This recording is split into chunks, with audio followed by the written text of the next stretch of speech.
Fala, engenheiro! Seja muito bem-vindo à nossa live de hoje.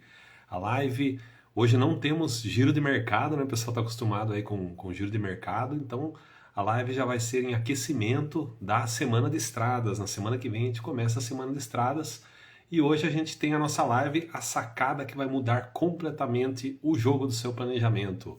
Boa noite para quem está chegando aí, Gabriel, Bruno, pessoalzinho chegando. Sejam muito bem-vindos aí à nossa live.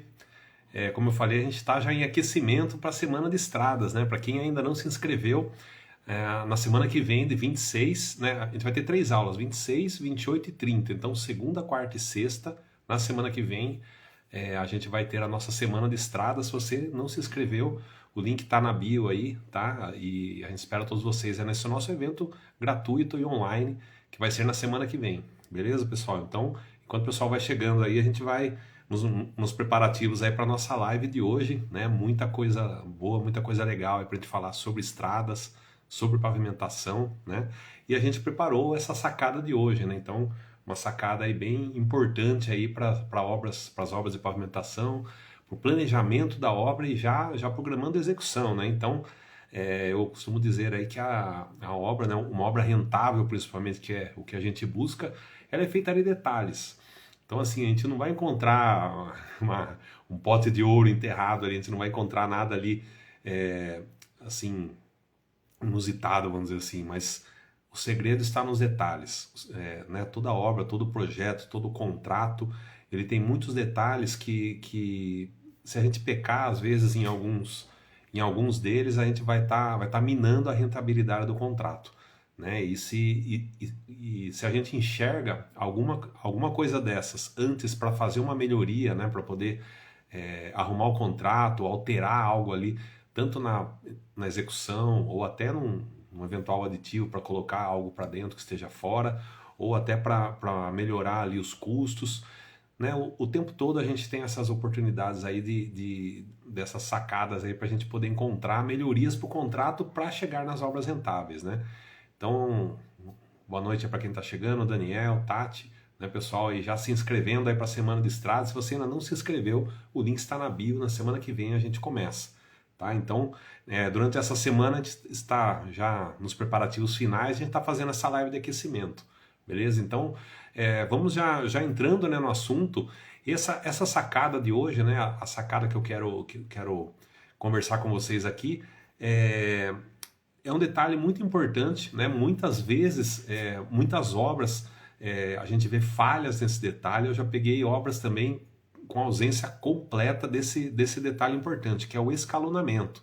Tá? Então, o escalonamento das camadas de pavimento são, para quem não tem muita familiaridade, né? Quando a gente tem a seção de pavimento, a gente tem a camada lá de capa, né? Do revestimento asfáltico, e a gente, conforme vai tendo camadas, né? A gente pode ter uma outra camada de capa também, um binder, né? Às vezes tem duas, três camadas de revestimento asfáltico, e entre elas, para cada camada que você vai descendo, você vai fazendo um afastamento. Então, só para a gente dar uma passada no conceito geral, que é importante a gente ter muito bem fixado esse conceito.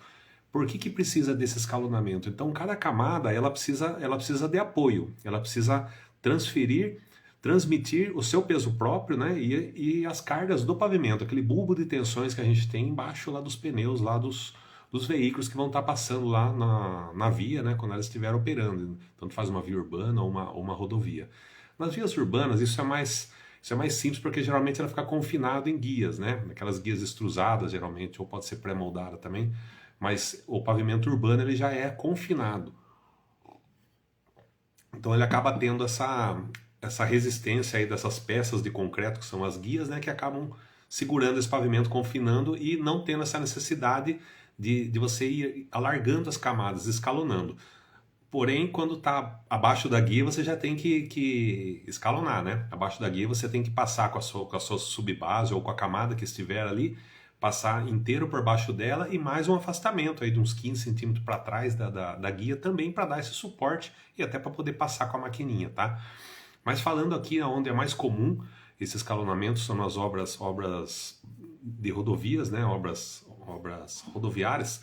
Então, cada camada a gente tem que apoiar na camada subjacente, né, na camada anterior, e para isso a gente precisa de um afastamento, tá? O primeiro detalhe, então, a própria capa, né? Vamos imaginar que a gente tem aqui 4 centímetros de capa, então eu aplico essa capa sobre a base e no final dela eu tenho um triângulo, né? O material, ele tem uma conformação natural, né? Ele não fica reto, né? Não tem uma forma ali, ele fica reto. Então ele tem essa conformação. É muito comum, né? É mais comum aí ver uma rampa de 1 para 1. Então a gente faz um triângulo ali 1 para 1. Então se eu tenho esses 4 centímetros de espessura, eu vou afastar mais 4, tá? Tem órgãos, se eu não me engano, no DINIT, eles consideram uma rampa de 1 para 1,5. Talvez seja até um pouco mais próximo até da realidade, se 1 para 1,5, porque você imagina que se você fizer um aterro, né, o aterro não vai ser um talude 1 para 1, né? Um aterro com solo. Então, geralmente aí é 1 para 1,5 ou 1 para 2, né? Mas assim, depende um pouco de cada órgão, né? Então, se o DINIT está mais acostumado, né, com essa rampa, tem que ser respeitada essa rampa, tá? Mas no DR de São Paulo e na maioria dos órgãos aí que eu tenho visto, também tem de outros órgãos, né? Eles têm adotado 1 para 1, mas independente aí do critério do órgão, é importante que esteja esse escalonamento, né? É necessário esse escalonamento. Não existe aquele desenho bonitinho que a turma faz com aquela capa e ela reta aqui do lado, tá? E isso daí, se você tem 4 centímetros, então você tem, como é um triângulo, né? Se for 1 para 1, então você vai ter 2 centímetros para cada lado para chegar no meio do triângulo, certo? Então eu tenho o triângulo aqui eu tenho 0, né, de afastamento, e aqui eu vou ter os 4, nessa rampa 1 para 1. E aqui no meio dele eu tenho 2, tá? Então metade da minha espessura para cada lado. Pode parecer pouca coisa, mas só essa diferença aí já vai dar a própria capa, né? Se eu tenho escalonamento para os dois lados, né? Se eu tenho uma plataforma assim que eu vou escalonar dos dois lados, já dá 4 centímetros direto de fora a fora, né? Vamos só fazer uma continha. Se eu pegar uma obra com, sei lá, 30 quilômetros aí, 30 quilômetros de pista, 30 mil metros vezes 0,04, lá já temos 1.200 metros quadrados, então é uma área considerável, né? Vezes 0,4 já dá 48 metros cúbicos numa obra de 30 quilômetros, né?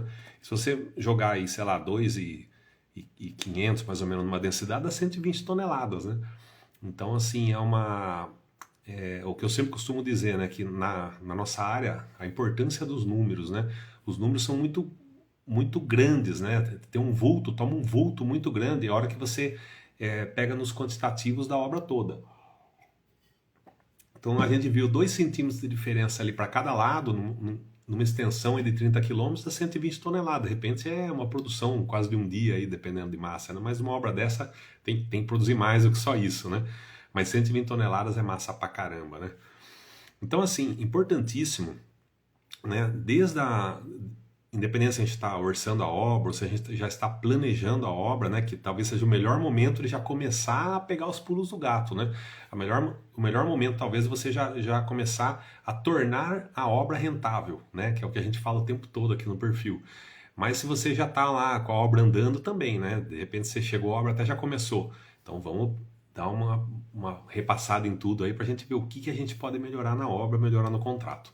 Então, nesse assunto do escalonamento, né, como eu falei, pequenas diferenças que a gente encontra, de repente a gente pode corrigir isso, né? E é muito comum também, até essa capa, ela em alguns contratos, em alguns projetos, eles acabarem deixando sem escalonar, mas não é a realidade, né? E isso tudo ele sempre tem que ser medido, tá? Porque é um critério de projeto. A seção de projeto ela tem que ser desenhado ali, né? Na seção de pavimento ela tem que ter esse detalhe. Então é sempre geométrico, comprimento, largura, espessura. As dimensões de projeto, que é o que sempre fala na norma, né? Conforme as dimensões do projeto. Então esse detalhamento às vezes é falho, né? Como eu falei, eu já tive obras que o projetista era tão ruim, pode chamar de ruim? Ruim, né? Era tão ruim que nem detalhou isso daí. Aí o que aconteceu? A hora que foram planilhar, né? Foram planilhar lá para fazer o orçamento, acabou ficando de fora. Então não tem como executar, né? Voltando ali no nosso detalhe, né? Aquela capa, né? Ela desce e tal. Aí depois, entre capas, é muito comum aí, geralmente, os projetistas deixarem 5 centímetros, né? De afastamento de uma capa para outra. Até se você pensar, imaginando aí que a gente fosse fazer uma caixa, né? Uma caixa, uma boca de lobo, ou, né, algum dispositivo ali de drenagem enterrado, um PV, alguma coisa assim. Pode olhar lá sempre embaixo, né? A gente tem aquela laje embaixo, né, aquele concreto, lá, às vezes armado e tal, e depois sobe ali as paredes aí de alvenaria, ou de concreto, ou do que for. E sempre tem um lastro embaixo, um lastro de concreto magro, né? Ou às vezes lastro de brita também, mas geralmente concreto magro. E esse próprio lastro também já tem uns 5 centímetros de afastamento ali. Então por quê? Para poder dar uma base um pouquinho mais com afastamento ali, para poder assentar um pouco melhor ali, né? E também dissipar esse peso também. Então ela fica como se fosse um pezinho, vamos dizer assim, né? Então esse berço, essa basezinha um pouco mais larga é comum eu acho que em qualquer estrutura praticamente aí na engenharia. Então por que que numa camada de pavimento, né, numa superfície, uma superfície de pavimento seria diferente? Então, para cada camada aqui de capa, a gente não pode estar exatamente uma em cima da outra, porque ela vai até escorregar aqui, né, e também não tem nem como executar. Então ela sempre tem que ter um afastamento. Então se essa primeira capa está aqui, né, contando de baixo para cima, e a segunda vai estar aqui, então ela não vai estar, ela vai estar com um afastamento aqui. Então ela precisa ter essa largura, né? Então geralmente os projetistas jogam aí 5 centímetros. E entre bases, né, aí quando você vai chegar, terminou as capas ali, né, independente se uma, duas, três, quantas capas forem, né, de revestimento, aí você vai chegar na base, aí já é comum deixar uns 15 centímetros. E depois entre base, subbase e reforço também sempre 15 centímetros. E também lá no final, bem lá embaixo, né, o ideal é que também tenha mais uma folga, né, porque tem muitos projetos também que termina ali, chegou no reforço subleito, por exemplo, ou vamos dizer que termina a subbase e já não tem mais nada. Chegou ali, ele já deixa ali o preparo exatamente na largura dessa base, desse triângulo, né? Mas é bom, né, que seja um pouco mais afastado até para poder ter um preparo melhor e dar um suporte melhor, tá? E na ausência desse escalonamento, né? Eu passei por uma experiência uma vez, uma obra de prefeitura, também é bom a gente citar, já que estamos falando de escalonamento, e na ocasião era uma rua urbana, né? Mas assim, já meio que na zona rural, né? Então já passava do outro lado lá da rodovia e já entrava, era tudo chácara, né? Então, na ocasião o pessoal da prefeitura falou, olha, ali vamos fazer o seguinte, vai viabilizar para pavimentar, porque era mais chácara e tal, mas a gente vai fazer sem a guia, então não vamos fazer as guias extrusadas, vamos fazer que nem rodovia. Aí eu falei, beleza, vai fazer que nem rodovia, só que a base de BGS, né? Aí ela não vai estar confinada dentro da guia, então você precisa jogar, ter uma largura aí, uns 10, 15 centímetros, ou 20 até, sei lá, para cada lado para poder dar suporte, né? Senão esse bordo aí do pavimento ele vai ficar fraco, né? O bordo ali onde vai passar os carros, né, e vai apoiar ali o pavimento vai ficar muito muito desprotegido, vamos dizer assim. E aí vai, né? Vamos lá, não precisa, vamos fazer um pedaço, vamos ver como é que fica. Aí fez um pedacinho lá, soltou massa, e aí foi ver, começou a fissurar. Você não acredita, começou a fissurar o bordo ali do pavimento, porque ele não tinha para onde dissipar, ele não tinha apoio na lateral, né? E a partir daí, desse primeiro plano experimental, vamos dizer assim, aí sim se autorizou, se não me engano, fez 20 centímetros mais largo, né, para cada lado aí, a BGS, e aí ela ficou, né, ficou já mais dando um suporte melhor ali para o pavimento e está lá até hoje, né? Então, ou seja, precisa realmente ter esse escalonamento, né? Então, pela qualidade da obra é necessário e se isso não tiver no contrato, precisa ser feito um aditivo, né? Precisa ou ser corrigido isso, né? Se estiver lá na licitação ou se já está tocando, tem que se discutir isso, né? Chegar ali numa sessão ideal e editar o contrato, não tem como, né? E não tem como também executar mais apertado do que isso, né? Porque essas camadas já são todas ali o que é necessário realmente para execução, tanto para execução quanto para suporte, né? E eu queria fazer um exercício com vocês, né? Vamos pegar esse exemplo aí desse pavimento aí com 4 aí de capa que eu tô dando, vamos até fazer umas contas, né? Então, vamos simular aqui, simulando que a gente tenha uma pista aí de uns 2 quilômetros, né? E a gente tenha duas faixas lá de 3,5 e mais acostamento para os lados, tá? Então, tendo mais 2,5 de acostamento. Então, a gente teria uma pista aí de 12 metros, né? Uma plataforma de 12 metros de largura no pavimento acabado, tá? E aí, simulando lá que a gente teria 4 centímetros lá de CBUQ, depois mais 4 de binder, a gente já viu lá, né, que já tem aquela área considerável. Se ao invés de 30 quilômetros, naquela conta que a gente fez, a 120 toneladas, tivesse 2 quilômetros só, que é esse exemplo, né? Em 2 quilômetros já daria 8 toneladas, né? Então já daria praticamente meio caminhão aí de massa, né? Só nesse desenho do triângulo que muitas vezes passa batido, né? Infelizmente a gente vê esses detalhes aí faltando. Então, mas vamos fazer os cálculos todos, né? A gente teria esse 4 de capa, 4 de binder, então eu no final do meu pavimento eu desço 4, vou afastar 4 para chegar na base dele, 5 lá para poder ter um espaço entre uma capa e outra, né? Depois desço mais 4 e afasto para essa segunda capa, certo? E aí imaginando lá uma base de uns 12 de BGS, depois um 20 de rachãozinho, que seria um pavimento semi-rígido invertido aí que o pessoal usa muito, né? Não, perdão, semi-rígido invertido se tivesse BGTC, então esquece. Aqui é só rachão e BGS. Rachão BGS e jogar mais um reforço de uns 40 lá embaixo, né? Então seria um pavimento pesado aí de uma rodovia, de uma marginal, né? Um pavimento muito comum aí, utilizado em várias obras. Então a gente teria uma caixa total de 80 centímetros. De novo, 4 e 4, né, das duas capas, 12 de BGS, 20 de rachãozinho e 40 de reforço. Então a gente teria esses 80 de capa, então você imagine quanto que vai afastando, né? 5 entre capas, 15 entre bases, né? Isso aí adotando aí a seção aí que geralmente os projetistas utilizam. Se eu pegar aqui, eu peguei a tabela do DR daqui de São Paulo, acho que é a tabela de janeiro, se não me engano, que a de março parece que os preços estão em revisão lá, não está muito redonda. Mas jogando preço nisso aí tudo, né, com esses quantitativos, eu primeiro fiz a conta com o caixotão, né, 12 de largura sem a gente escalonar. Né? Então legal para a gente saber o quanto pesa esse escalonamento. Né? Então tudo caixotão, sem a gente escalonar nada, com esse reforço aí vindo a 15 km, tal, colocando uma pintura impermeabilizante, as ligantes, né, debaixo da capa, né? A gente teria lá em torno de 6 milhões e meio, né? Então 6 milhões e meio aí seria esse trecho aí com 2 quilômetros aí com esse pavimento. E escalonando, né? Então fazendo todas essas contas do escalonamento, né? Quem quer chutar quantos por cento vai aumentar? Né? Alguém tem um palpite aí? Quantos por cento que aumenta a gente colocando todo esse escalonamento? Será que vai aumentar 1% nesse valor de pavimentação? Será que vai aumentar 2%, 3%, 10%? Quem tem um chute? Não sei se alguém quer chutar aí. O pessoal que está chegando aí, Bernardo, Dinho. Alguém quer chutar quanto que aumenta esse escalonamento? Aumenta um volume considerável, né? A gente viu lá que só a base ali do bordo da capa, né? Que muitas vezes o pessoal desenha reto assim, acaba passando batido, mas é irreal, né? Então, é o seguinte, calculando aqui, né, fazendo todos esses cálculos, a gente chega em praticamente 7 milhões, né? Então quase 7 milhões, faltou 30 mil aqui, 6.970. Então, quer dizer que daria um acréscimo nessa obra de 398 mil reais.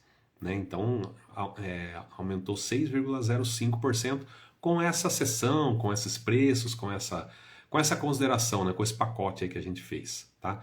Então, assim, é um aumento considerável e, assim, até para a gente saber o quanto pesa, porque, como eu comentei que o escalonamento ele não é uma questão de execução, é uma questão de projeto, de detalhe de projeto, ele deve ser medido inteiramente, né? Todas as larguras que estão ali, elas devem ser medidas. Mas alguém pode, né, questionar, não, mas isso aí não está dentro da CPU, não seria executivo, né? Não, né? Porque como é que você vai ter 6% de acréscimo, né? Bom, primeiro que as normas são claras, quando elas falam em comprimento, largura, espessura, né? Elas falam as dimensões de projeto. Então, se isso é um detalhe do projeto, eu preciso fazer mais largo justamente para poder atender esse detalhamento do projeto. Lembra que eu falei da caixa, do PV, lá da Boca do Lobo? Eu também tenho um lastro maior no concreto ou na brita, e isso é um detalhe de projeto, né? Então, não é um item que pertence à CPU, né? Não faz parte da perda lá dos materiais, né?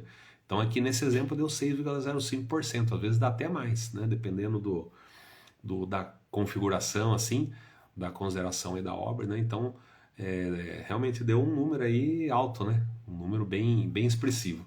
E muitas vezes, né, como eu falei, às vezes a gente consegue dar o pulo do gato pegando erros nisso, né? Eu já vi obras que o pessoal também chegou ao absurdo de, na parte reta, né, na parte do tronco, vamos dizer assim, tá escalonado. E é onde chegava partes curvas, embocaduras, rotatórias, que já é um pouco mais difícil, né? Porque como é que você vai jogar, se você está fazendo por método de semidistância, por exemplo, como é que você vai jogar larguras a mais em cada camada para calcular isso, né? Então, às vezes, você tira uma área no CAD ali, de um acesso, de uma rotatória, e já joga essa área do AutoCAD lá direto lá no projeto, né? Lá na planilha, né? Saindo do projeto e indo para a planilha. Mas, na verdade, da mesma forma que você calcula esse escalonamento, numericamente, né? Você chega... Ó, se você pegar esses 12, quer ver? Ó, vamos pegar os 12 de largura que a gente tem lá em cima. Para chegar na BGS, por exemplo, né? Depois que eu desci 4, afastei 5 entre capas, né? Desci mais 4, afastei 15, daí comecei a minha BGS. E aí tem aquele trapézio, né? Aí no meio dela vai dar a largura média da BGS. Então lá já chega em 12,68, né?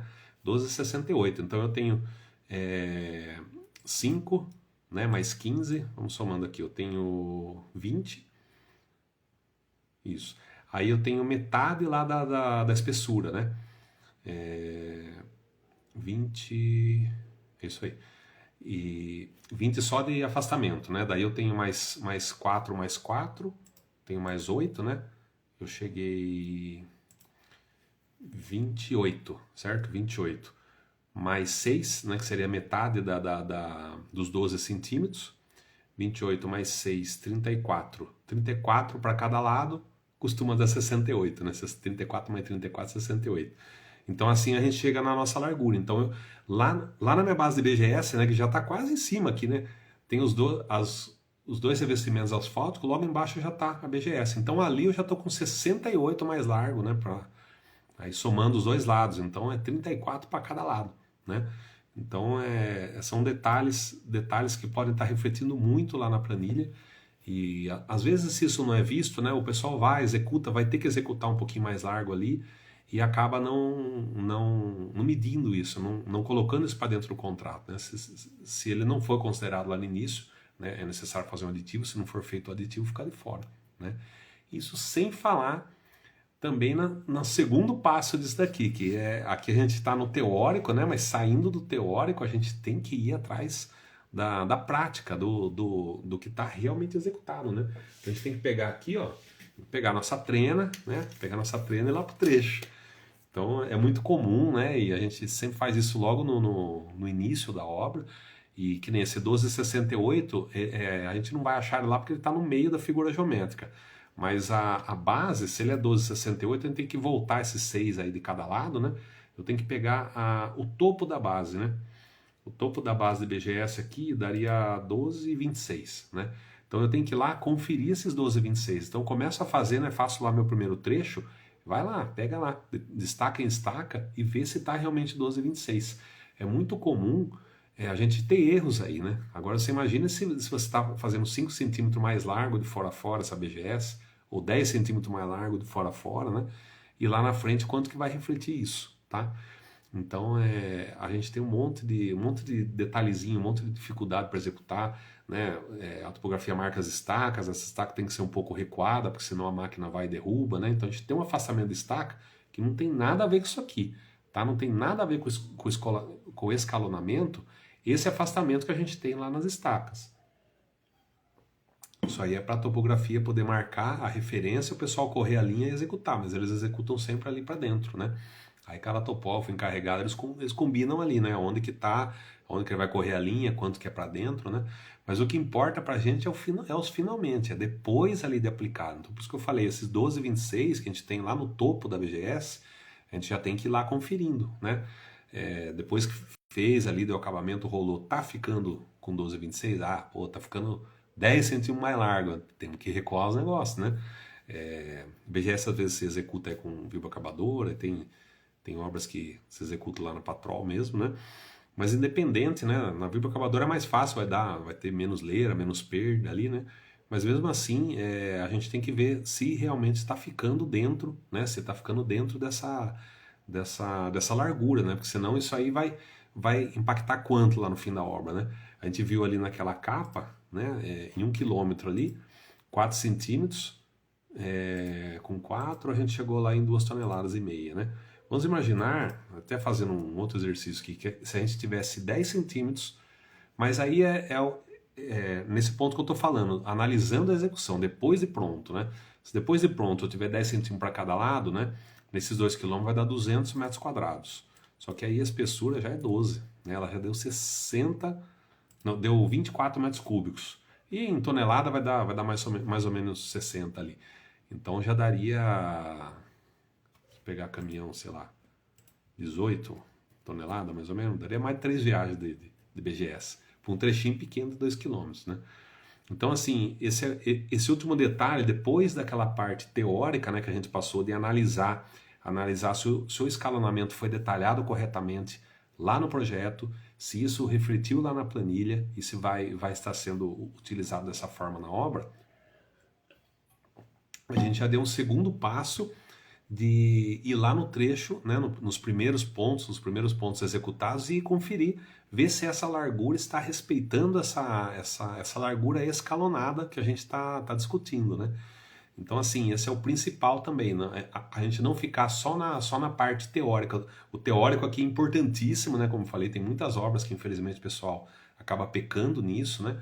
E, assim, eu vejo nem que seja má fé, mas, assim, que seja falta de experiência mesmo, né? Falta de conhecimento, muitas vezes, do que é uma obra de estradas, do que é uma obra de rodovias, né? A gente fala estrada, mas obra urbana também é estradas, né?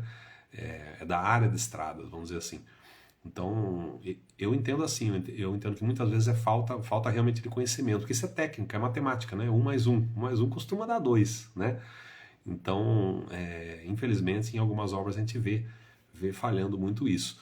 E, então, repassando o que a gente viu aqui, a gente viu que nessa obra exemplo, né, que a gente conversou, que a gente fez as contas aqui, a falta do escalonamento, né, se o escalonamento tivesse zerado, ele impactava em mais de 6%, né, em 6,05% no valor do contrato, né?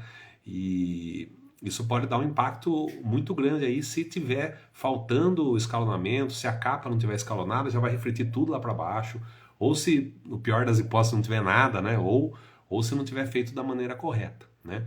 Então, assim, a gente tem várias situações que vão desde de 0 até esses 6,05 para esse tipo de seção.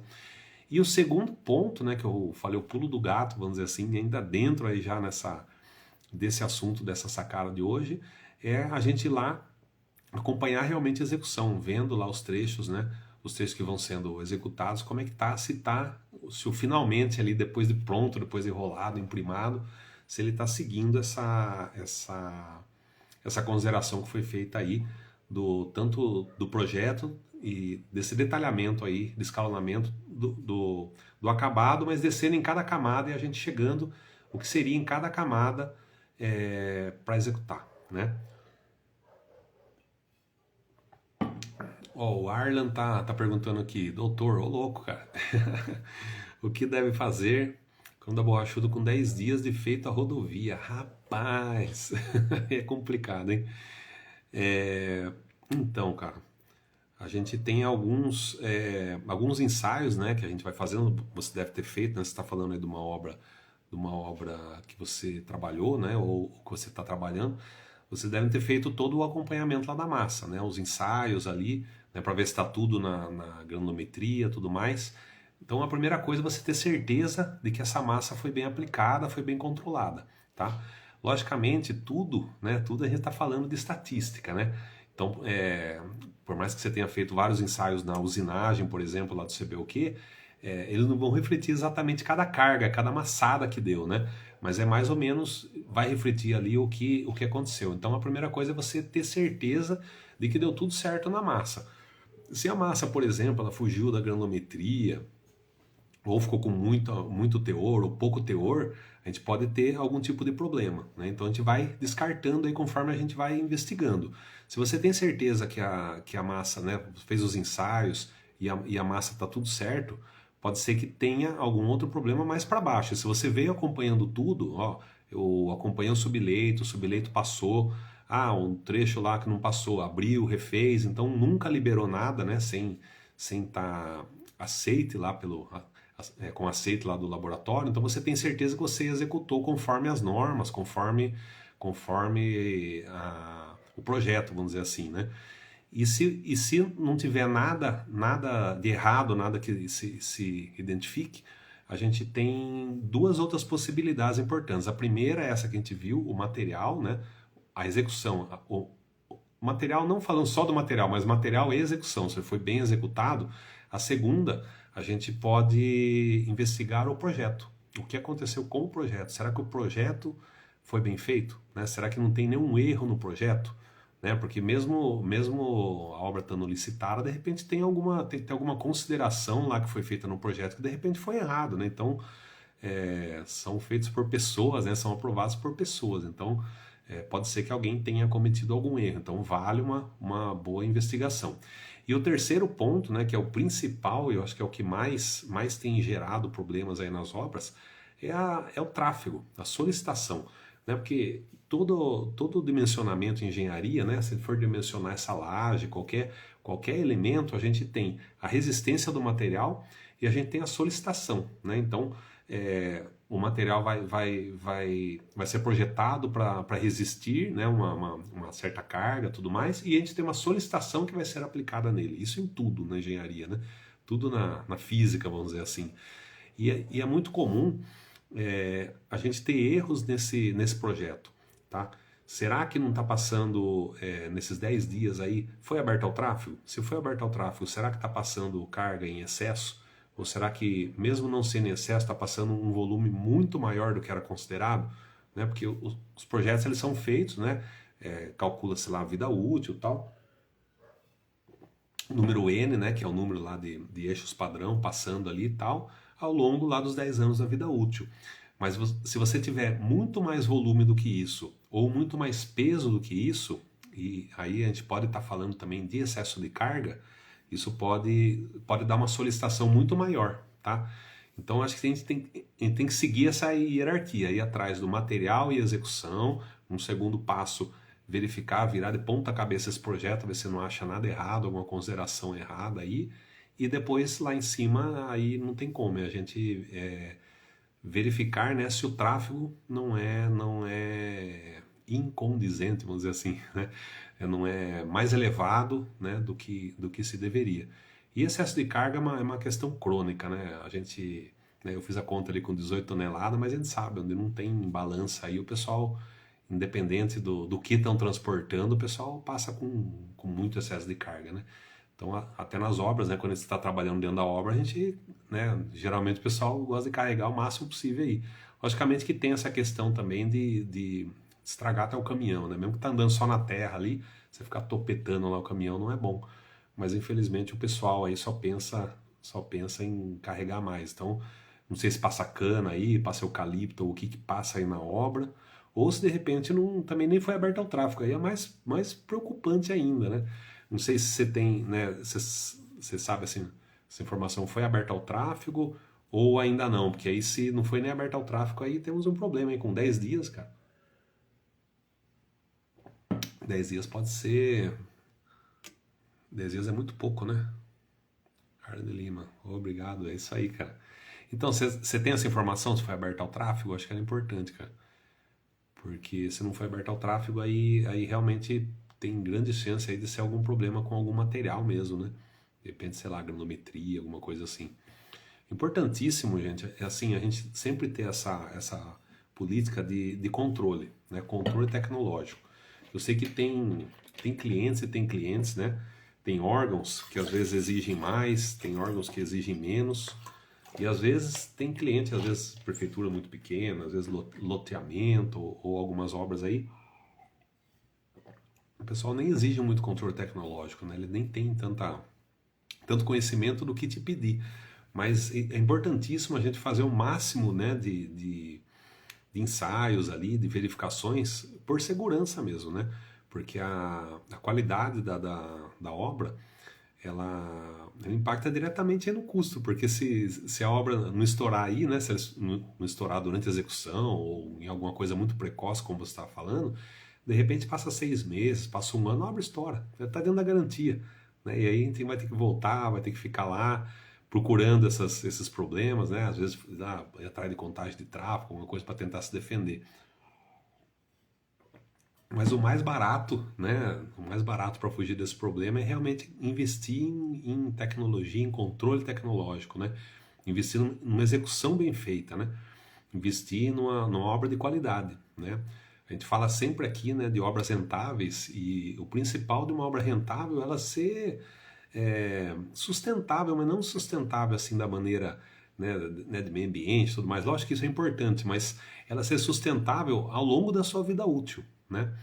E até, abrindo um parênteses também, uma obra sustentável, se você for parar para pensar, quanto, quanto mais qualidade a obra tiver, ela vai, além de não precisar de retrabalho, ela vai ter uma vida útil maior, então ela vai necessitar de menos recuperação. Então, quer ter uma obra sustentável? Faça uma obra de qualidade, uma obra que tenha uma vida útil maior, né? Não tem ação mais sustentável do que uma obra de qualidade, que de repente iria ser recapeada ali com, sei lá, com 5 anos e de repente nem é necessário por tanta qualidade, o material que foi colocado, né? Então uma obra sustentável ela passa por isso, por uma vida útil aí cada vez maior. Aí o Arnon está comentando mais alguma coisa aqui, ó. Foi feita reciclagem, em seguida aplicado CBUQ. O volume de tráfego é muito grande do que o normal. Aí foi feito, então abriu, né? Fez, abriu ao tráfego. A gente está com evidência aí que o volume de tráfego é muito grande, né, muito maior que o normal. Reciclou, em seguida aplicou o CBUQ. Será que não vai estourar de novo? Né? Aí só o tempo dirá. É muito comum, às vezes o pessoal recicla, coloca um pouquinho de cimento ali, né, já dá uma melhorada nela. Mas assim, agora, né, se você tiver, né, os ensaios, né, faz um book, né, bem certinho aí com os ensaios da primeira execução. Agora faz dessa segunda execução, ó, foi reciclado, foi deixado aqui com uma condição melhor, né? Aplicado CBUQ. E acompanha novamente, né? Se você tiver disponibilidade aí de passar viga, né? Não sei se tem viga aí na obra, faz um acompanhamento, né? Se der, porque é um trecho que está operando também, né? Meio complicado. Mas vai acompanhando, né? Vê se estourar de novo, aí e você tiver os ensaios de que as 2 vezes, né, foram feitos de acordo, foram feitos certinho, é uma boa evidência aí. Aquele terceiro problema que a gente falou, tá? De tráfego, né? Pode ser que tenha um tráfego bem excessivo aí, né? Mas sempre seguindo aquela ordem, né, que eu comentei. Beleza? Então acho que é isso aí, cara. E assim, uma obra rentável é uma obra que não tem problemas. Não é que não tem problemas, os problemas sempre vão ter, mas que não tem problemas assim, os problemas evitáveis, né? Os problemas que a gente consegue evitar, né? A gente vai sanando eles, né? Lá, o Arlan tá comentando aqui também. Quantas espessuras você recomenda para pista e acostamento? Você vê o quê? Então, cara, assim, eu não sou projetista, tá? Não sou projetista, costumo deixar claro isso, né? Porque assim, a gente tem que ter um pouquinho de noção de tudo, mas a minha questão é mais execução, né? Gestão. Mas assim, acostamento, o acostamento, ele, até onde eu sei, ele não entra nem no dimensionamento, né? Ele tem que ter aquele revestimento, né? Mas justamente para poder atender ali se houver alguma emergência, né? Alguém estacionar ali para alguma emergência, tem que ter esse revestimento. Ele também vai proteger o pavimento que está aqui dentro, ele vai afastar a ocorrência de água ali, né? Para não entrar pelo pavimento, então vai deixar mais impermeável ali mais longe, né? E eventualmente, se você for fazer alguma obra, você vai deslocar ali para o acostamento, né? Mas eu tenho visto muitas obras aí com 3 centímetros de acostamento, às vezes TSD no acostamento, né? Mas não precisa mais do que 3 não, porque realmente ele não tem uma estrutura, né? E aí geralmente assim, às vezes no tronco, né, na pista, às vezes tem solo brita com cimento, e ali no acostamento já é sem cimento, né? Então é algo um pouco mais econômico. E a pista, aí tem que ver o dimensionamento, tem que ver o N, né? Se você pegar ali o método de Nietzsche, né? O método de dimensionamento, ele tem lá o N, lá, não sei se é 5, 10 a sexta, algum número lá, tem uma tabela lá. Aí, se não me engano, lá, aí ele pede lá um mínimo de 5 de capa. Menos que isso, nem precisaria ter capa, né? Ele funcionaria já com TSD. Mas aí, nesse determinado N, que eu não sei precisar exatamente quanto é, ele coloca um mínimo de 5 de capa. Então, em função do N, em função do tráfego que passa, depois ele já passa para 7,5, né, com N um pouquinho mais elevado, 7,5, que na prática é 8. Esse exemplo que eu dei aqui, que a gente calculou escalonamento, está com 8. Então, seria para esse N aí. E aí depois vai subindo, se não me engano, de 7,5 ele já vai para 10, né? Mas essa questão aí depende muito do N mesmo. E o N, até como eu falei ali para a gente verificar o projeto, né, como foi feito o projeto, às vezes a gente pega a obra que foi feito um posto de contagem, às vezes o lugar não é muito adequado, né? É, tem várias considerações lá que o pessoal faz na hora de fazer esse dimensionamento, né? Do quanto vai aumentar de tráfego e tudo mais, quanto vai crescer ano a ano, né? Então, o quanto vai ter de capa. Eu tenho visto aqui em São Paulo muitas obras aí com 8, 10, 12 de capa, obras novas, né? Mas justamente aí depende do N, né? Sem ter o N, não tem como a gente chutar uma espessura, né? Não tem o ideal, vamos dizer assim. Isso para obras rodoviárias, né? Obras urbanas, tenho visto aí geralmente obras, ruas assim, sem muito tráfego, o pessoal coloca até uns 3 de capa, né?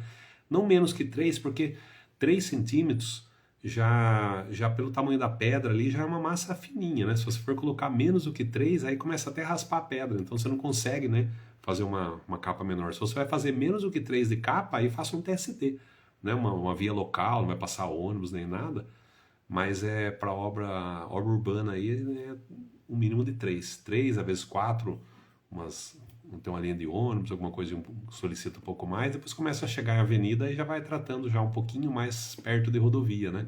Você vai subindo para 8, 10, por aí vai, né? Mas é uma questão aí de projeto, tá? Então, pessoal, estamos aqui na live de aquecimento, né, para a Semana de Estradas. Então, para quem ainda não se inscreveu, o link está na bio, né? Segunda-feira, dia 26, quarta-feira, dia 28 e sexta-feira, dia 30, a gente vai ter o nosso evento, a nossa Semana de Estradas, onde eu vou te ensinar a como lucrar com obras de estradas 30% mais rentáveis. Então, se você ainda não se inscreveu, se inscreve aí no link da bio. Eu aguardo vocês na semana que vem. E hoje a gente falou aqui sobre a sacada que vai mudar completamente o jogo do planejamento. Essa live vai ficar gravada, a gente falou bastante aí sobre essa sacada.